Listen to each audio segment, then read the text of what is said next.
What's up, guys? Welcome back to Gentry and Sons. So I hope you guys are having a great day. On today's video, we're just going to have a normal, good old Gentry vlog. So going to just go through the day, see what kind of craziness happens. I know yesterday, I should have had a camera on yesterday because yesterday was a pretty intense day. We had a lot of DOT interaction yesterday. Well, one encounter that was pretty crazy, and I mean, it took up the whole day, literally took up the whole day. We got a bad officer that just was having a bad day, and he took it out on our driver. 2021 truck with 160,000 miles on it, and he was pulling a brand spanking new trailer. Nothing unsafe about this truck or trailer at all. And this officer, he went through this thing with a fine-tooth comb and come up with every ticket he could come up with and every warning that he could come up with. And as most people think, oh, I got a warning, oh, we're good. Guys, a warning in the trucking industry is the worst possible thing you could get. And the DOT officers know it. They know what's going to hurt you and what's not going to hurt you. And the driver asked for tickets. He said, I want tickets on all of it. That way we can go in and we can let a judge decide what was right or wrong. If they give us a warning, we can't. They are very, very strict about data queuing or going back and looking at warnings. And the warnings go on your CSA score just like a ticket does. So the officer knew exactly what he was doing. He gave us warnings where it would really hurt us. And he was just in a bad mood. Straight up, had no intentions on working with us, anything like that. And it all started with a random roadside inspection. It was just crazy. So I'm trying to get that worked out because we have a really pretty safety score. Our safety score, our CSA score, it's a really good score. And I don't want it to be affected, especially I'm trying to run new equipment, run new tires. It'd be different. Like back in the day, I ran equipment that, they had a right to give us bad inspections on. But now I went to newer equipment for a reason. So DOT wouldn't have no reason to bother us, but yet they still find a way to find problems. So that's what's crazy about it. But we're going to get started, guys. Let's start off with the orange Peterbilt. So everybody requested that we keep this truck and fix it and use it. So as of right now, we are keeping the truck. I'm going to try to go in and fix it the way I need to fix it and get everything fixed on it. There's a lot to do to it. We're going to start by yanking these fenders off, seeing what we got going on under there with the suspension, bushings, drive line, the whole 9 yards. So all this stuff's supposed to be replaced. The rear chunks are supposed to be fresh. It's got a new drive line, the whole 9 yards, but we're going to break into it. We're going to make sure of that. All of these lights are out. All the lights back here are out. All the lights down here are out, and all these lights are out. And I guess you could see why. I mean, it looks like they're unplugged. So there's a lot of light work to do to it. It needs a set of rear tires. So I'm thinking about taking it to tall 24s. And then up here, we've got 22.5s, which we need to put 24s on the front to match the back. And, the fenders, stuff like that, that can stay for now. The things that I want to change about it can, I can wait on that stuff. I ain't got to have it looking beautiful.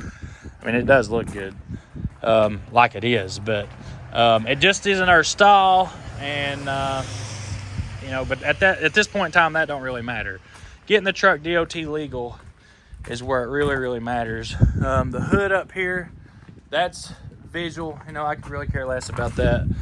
With the way DOT is, it don't matter if it's a 2021, 22, looks brand new, or looks like this. They're still going to bother us. So the seats definitely have to be changed. I don't know if you guys seen that or not. That seat over there is just sitting on the floor and it's no buenos. This seat here, it's still usable, but you can see it's all jacked up. The floor needs to be replaced. You can see here it's starting to peel up. But that stuff we can change later on. Really, all I'm mainly worried about in here is the seats and getting it cleaned up and detailed. And there's some gauges that ain't working, like the RPM gauge don't work. Couple more that don't work. I want to get that fixed, clean stuff like this up. That just ain't our style here. I ain't gonna be sleeping in this truck at a truck stop and the darn thing burned to the ground with me and while I'm in a sleeper. So lots to do to it. It's gonna take some time. We'll probably take it back up to SH Tube. I'm gonna go up there and work for a week or two, and I'm gonna stay in the RV. So everybody's been asking about the RV that I got from Robert. He's got it over at the shop, got it set up for me to where I can sleep in it if I want to sleep in it and not have to buy a motel room. And we can go up there and work on this. We can work on Weston's truck. And then Rooster's coming after that. So I've been looking for some motors for Rooster. They're not cheap. And at this point in time, we could probably switch it over to a Detroit just as easy as we could put a cat in it. But Detroits are more expensive than cats now. I don't know how that worked out, but it costs a lot of money to get a Detroit anymore. So I don't know what we're going to do. I'd love to switch it to a Detroit. I'm not going to be able to put a numbers matching engine back in it. So might as well put what we want in it and make it mine. Make it the way I want it. So get over here and get started for the day. I got to figure out what the guys are going to do for the day. So this is pretty much what I do in the mornings. Come down, get everybody started, and then I get to go in there and do all my phone calls and paperwork. My phone calls start about 6 a.m. So issue number one that we've got going on is right here. We have got some major issues here. So we had a fifth wheel crack. So this side over here cracked. This is all that holds these fifth wheels on, guys. And they're really bad about cracking, so it's a pretty bad design. So you got all this weight back here bouncing around on just those two pieces right there. There's no braces that come down and hold it or anything like that. So our plan is to make it a pintle hitch. I've pulled a lot of pintle hitch trailers, pulled a lot of heavy high lifts and dozers and dump trucks that have the same pintle hitch that they've had on it since they were new. And I think our safer bet on this truck is going to be switching over to a pintle. So we're going to build a whole new brace, a whole new backing area, and switch it over to a pintle to see how it goes. I've heard of guys doing that. I've never done one myself. This is one of our first Argosies. So we're going to give it a shot, see how it works out. And that also gives us the option, because I do have some trucks that have pintles on the back of them, or a way to hook a pintle up. And I'm going to take and be able to start, I want to be able to pull that trailer. Say the Argosy goes down, if that thing goes down and you ain't got a spare truck, you're in trouble, because that's the only thing that can pull that trailer. So if it has a pintle hitch on it, I could take a truck like this. As you can see, this thing's set up for a pintle hitch, and go and rescue it. Go rescue the trailer, and then get the truck towed in and be able to finish at least the trailer load of it. That's our plan with it. I'm going to send Devin. He's got to go pick up a power divider, because we did lose a power divider. The spider gears went out on it. All this happened at one time. Come in, we did a post trip on it, seen that there was gear oil leaking out of the front diff, and it just transpired from there. So Dad looked at the hitch, because it's something that you check on this truck every day. Every morning when you get up, every morning when you go to sleep, anytime you drive it, you have to check that hitch, because they're known for cracking. So that's what we done, and right away we found a crack in it, and this is where we're at now. We're gonna take this thing up. We're gonna go replace it with one from John's Story. He's got one up there ready to go. We can just slap right back in it and get it back on the road.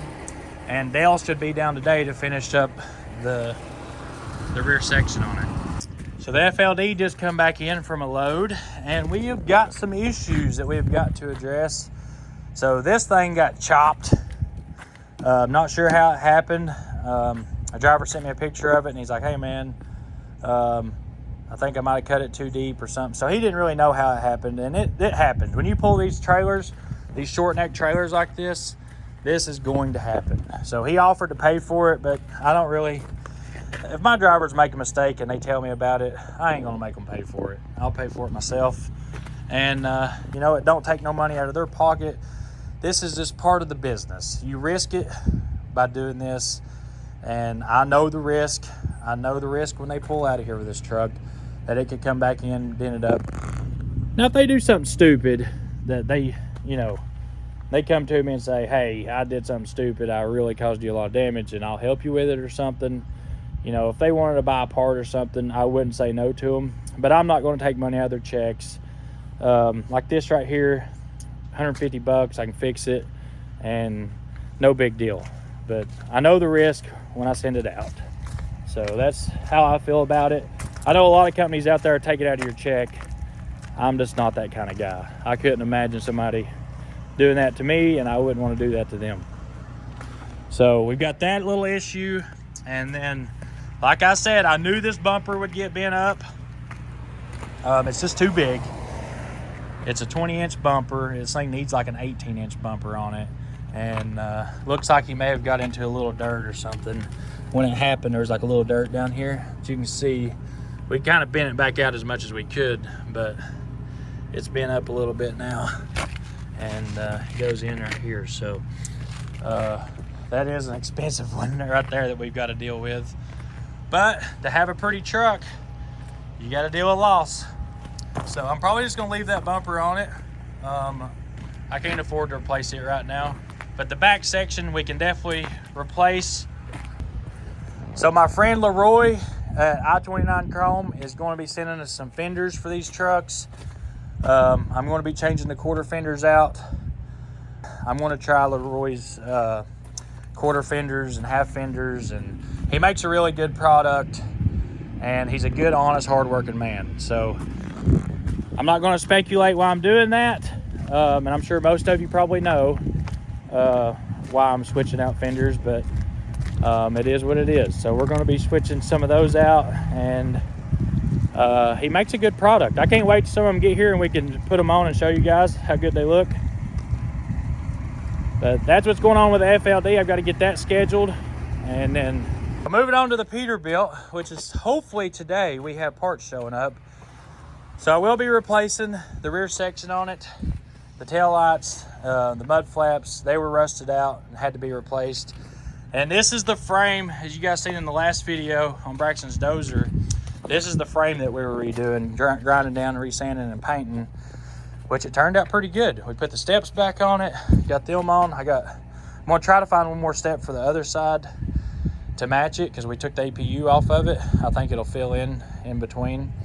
And this is a customer's truck, so I'm gonna let him choose what quarter fenders and stuff he puts on it. I'm not gonna make that choice for him, but we did fix the air slider, got it working like it's supposed to, so now it flips and you can move the fifth wheel back and forth. Went through the rears, checked all the diffs, fluids, topped it off with synthetic gear oil, got that straightened out. We had to put a U-joint in it. We had to change a bunch of airbags, air lines. This thing had a ton of air leaks on it, so we probably spent 2 or 3 days just on air leaks.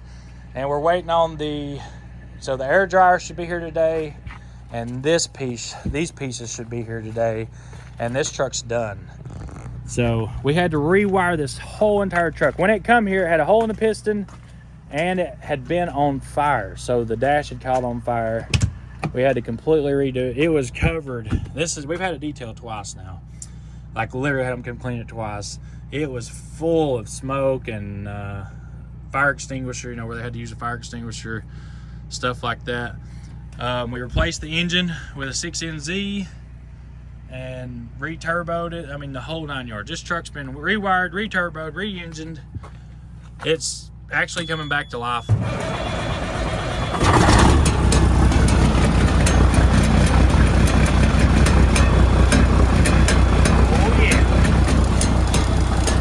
Start for you right there, guys. When you know it's dry, that's a cold start. This thing's got 90 pounds of oil pressure cold. It don't smoke, it don't do none of that stuff. Now it is a powerhouse. So hopefully we get this thing finished up today. I actually did some trading on this truck. So there's no telling how much money we've got tied up in at this point. Just because when we take one in, I'm not gonna send it back out with my name on it without it being 100%. There's just no way I'm going to do that. So we actually did some trading on a ship sheet trailer for the work on that truck, and which the trailer benefits us. I probably would have took the money and used it to buy a trailer anyway. So it kind of worked out. Hopefully we get the parts in today to finish it up, send that thing out of here, and I can get all the guys what they need to be doing. So moving on from that, we're going to get the crane fired up. We're going to get it all lifted up, all the legs pushed in, and get it set up over at the shop, because we can start pulling some engines and stuff out now. So there's a couple engines in there I'm trying to save, some parts that I'm trying to save, and we can start doing a few things. I'm not going to tear the building down yet and start cleaning it up, but I am going to start pulling some things out. There.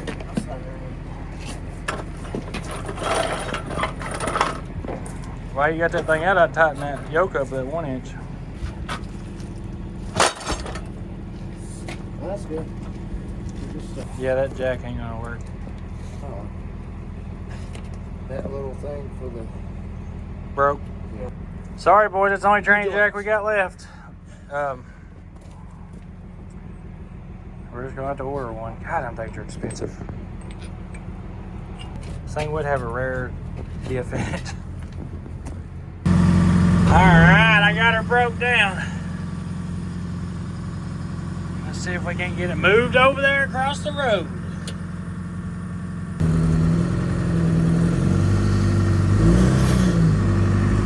I ain't putting those in. Shouldn't have to, just moving it. You gotta be careful, this thing's pretty tall. We don't want to get into any power lines. Alright, baby.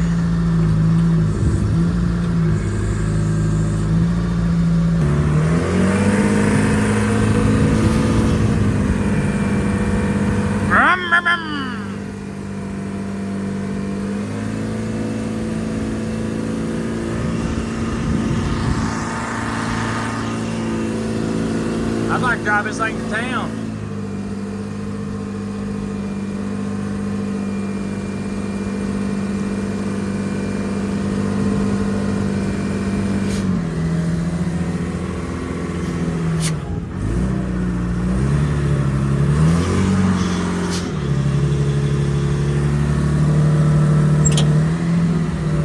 Alright, I think we can work right here. We're away from the power lines.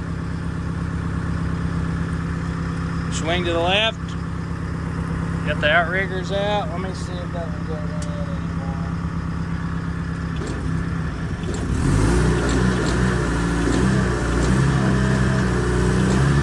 Let's see.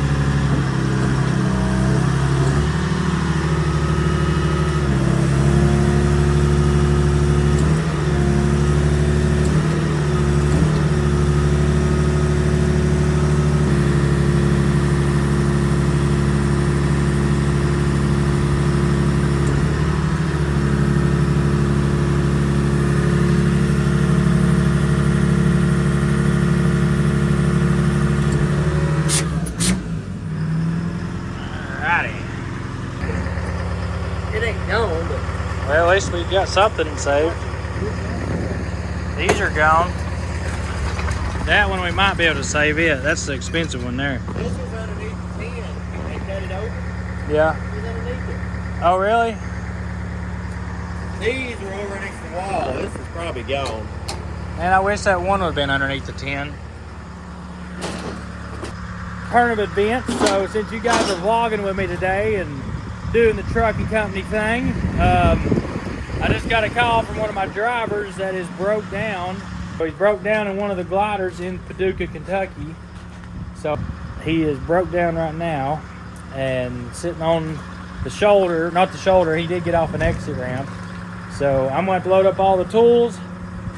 Going that far, I ain't gonna take the service truck, I'm just gonna take the pickup. But we're gonna head up there and see if we can get it fixed and back on the road. Well, guys, turn the roof off of it.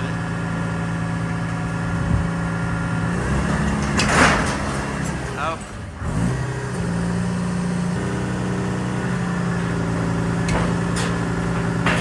There you go. Go all the way.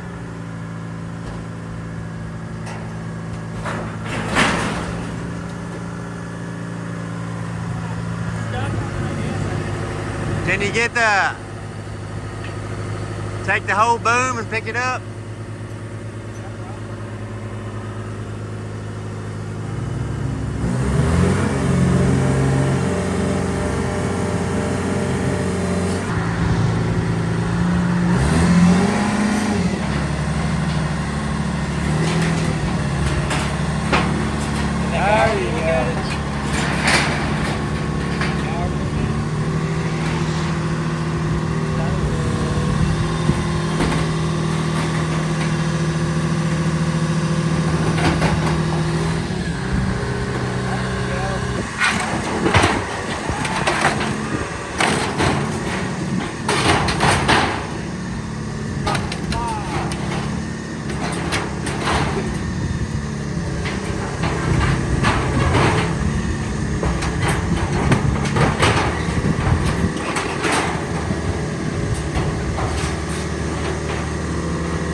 Hey, Tim, I'm glad to see you wearing your hard hat today.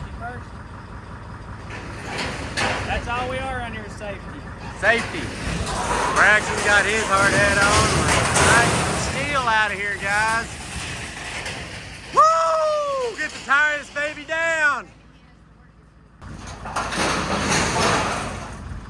Well, boys, I don't care what Timmy says. I'm going to save that jack right there. This jack right here. I'm going to save this baby.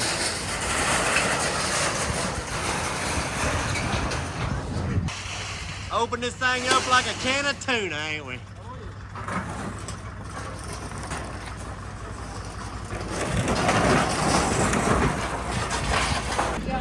You need some gloves too.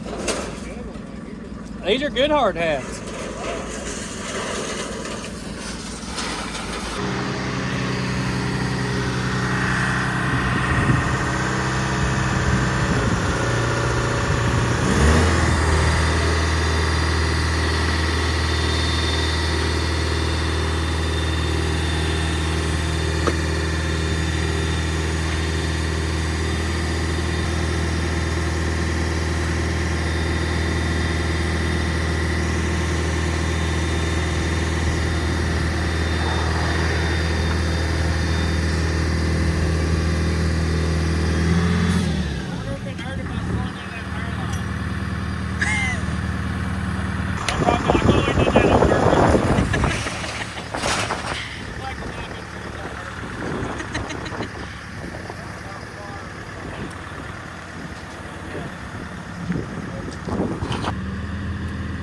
Let's go. Look at this Ford Jack. I'm gonna save it. I'm saving that jack. I'm gonna rebuild it.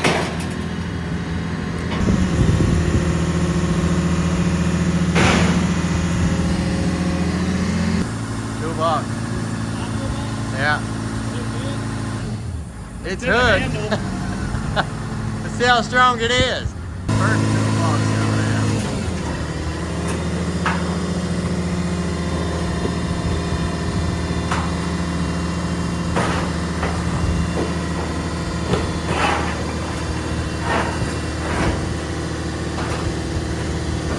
You got it.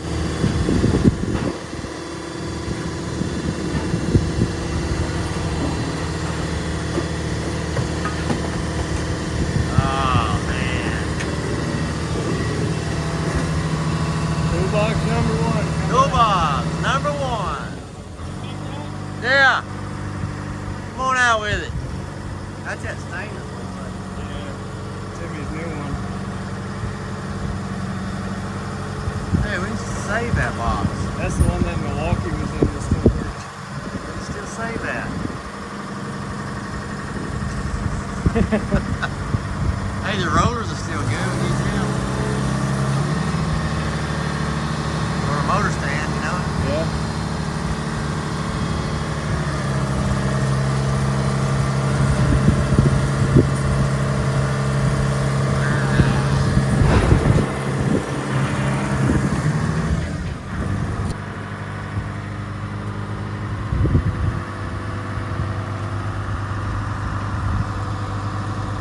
Over in the pile.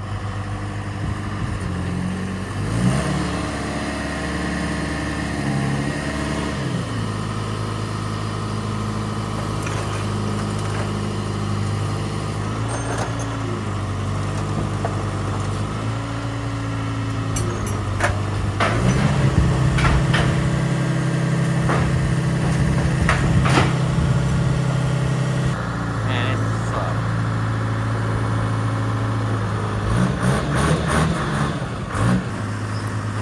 Oh man.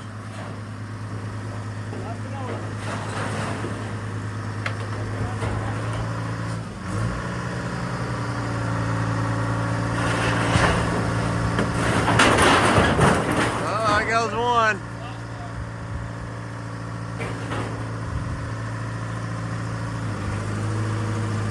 I guess the handles ain't as strong as they used to be. That one's pretty heavy, look.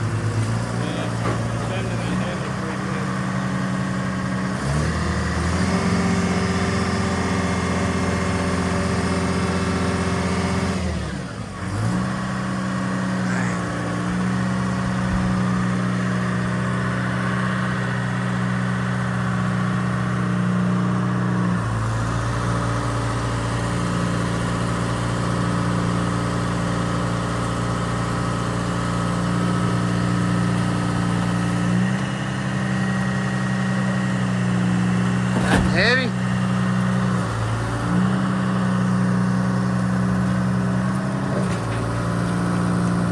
There you go.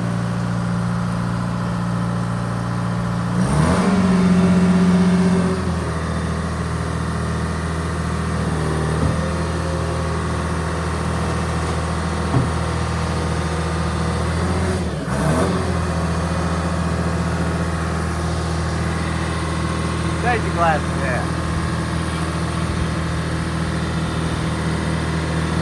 Ow! Woo!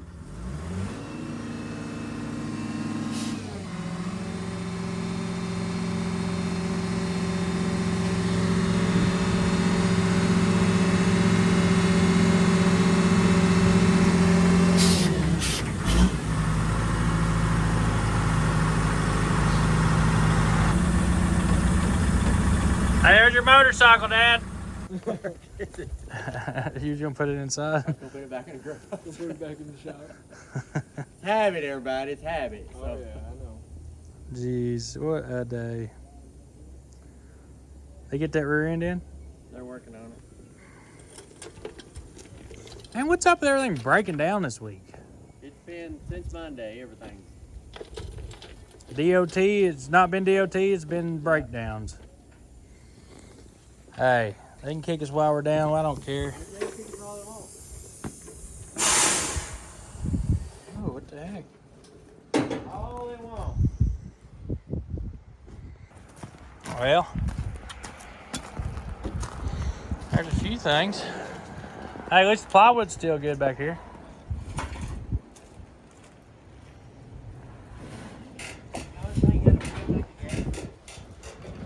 Yeah, I could tell. I filled it up for a park it.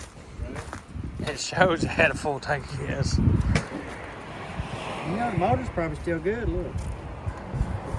That's 102 cubic inch there, so you take that and put it on something.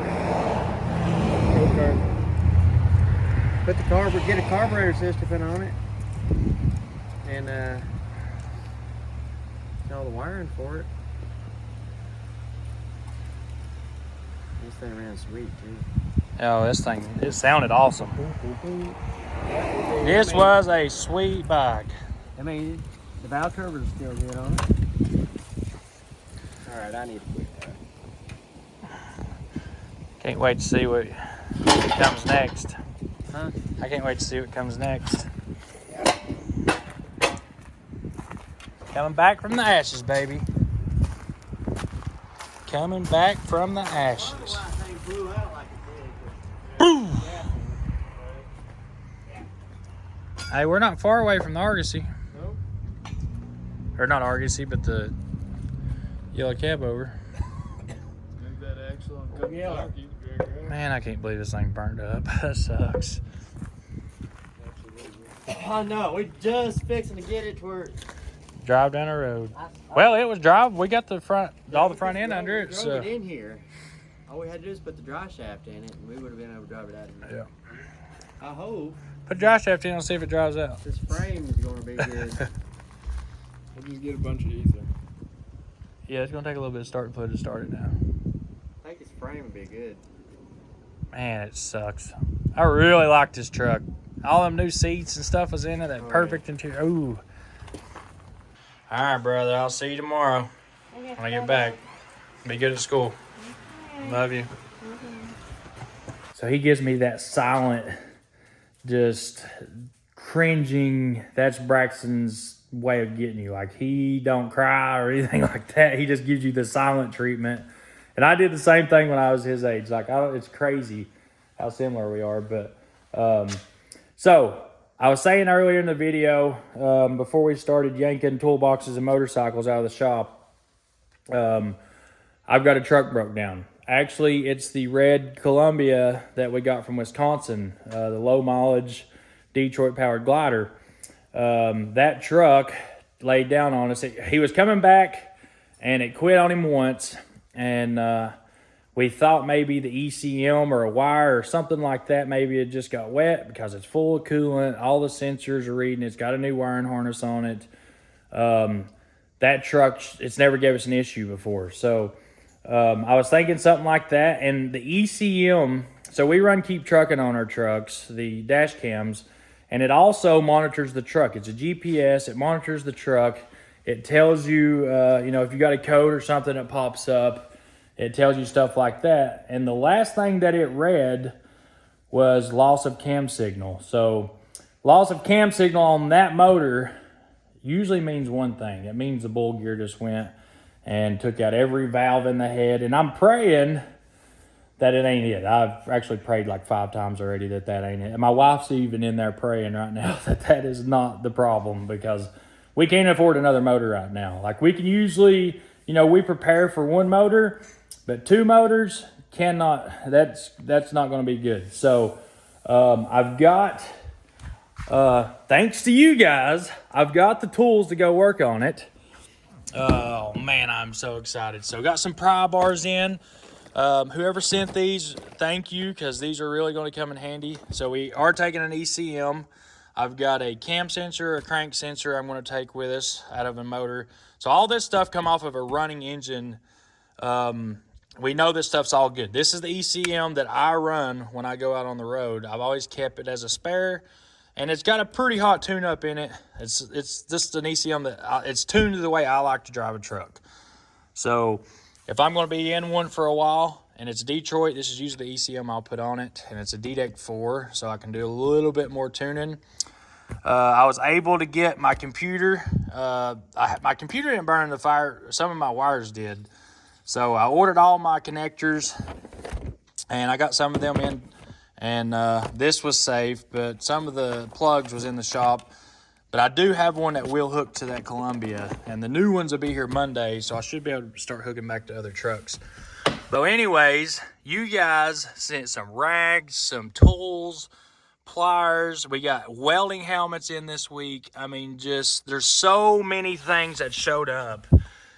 Like, I don't know how to thank everybody, so we're trying to come up with a way to say thank you and to give back to everybody that's given to us and made sure that we survived to try to get through this thing. So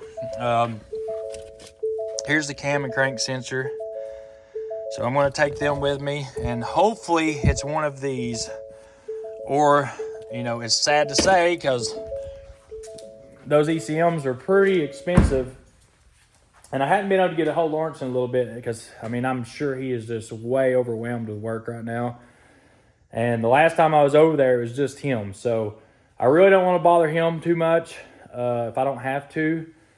Hopefully that ECM, if it is an ECM, fixes it, and we can get the truck home, and then we'll go from there. I might run over to Lawrence's, and I've got a set of pistons over there that could possibly go in the motor. I just have to get the rest of the engine kit, and we could rebuild the Coronado. We might be rebuilding that Columbia. So I don't know what's going to happen, but we're getting ready to head out.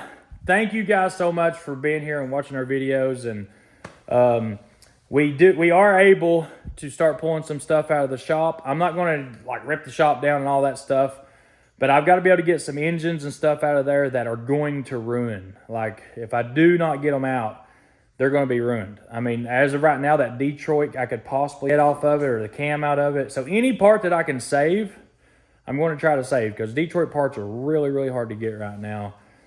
So we ain't going to be able to clean it all up right now, but we are able to get some of the stuff out of it, out of the top side.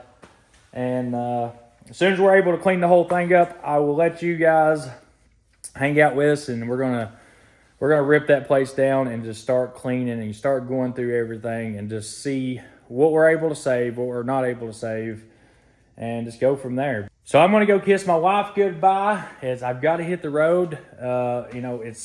This is just not a repair that I think I want to call a roadside in on or something like that. This could be a very, very costly, very expensive fix. I'm praying it is not the motor, but thank you guys so much for watching, and I'll see you on the next video.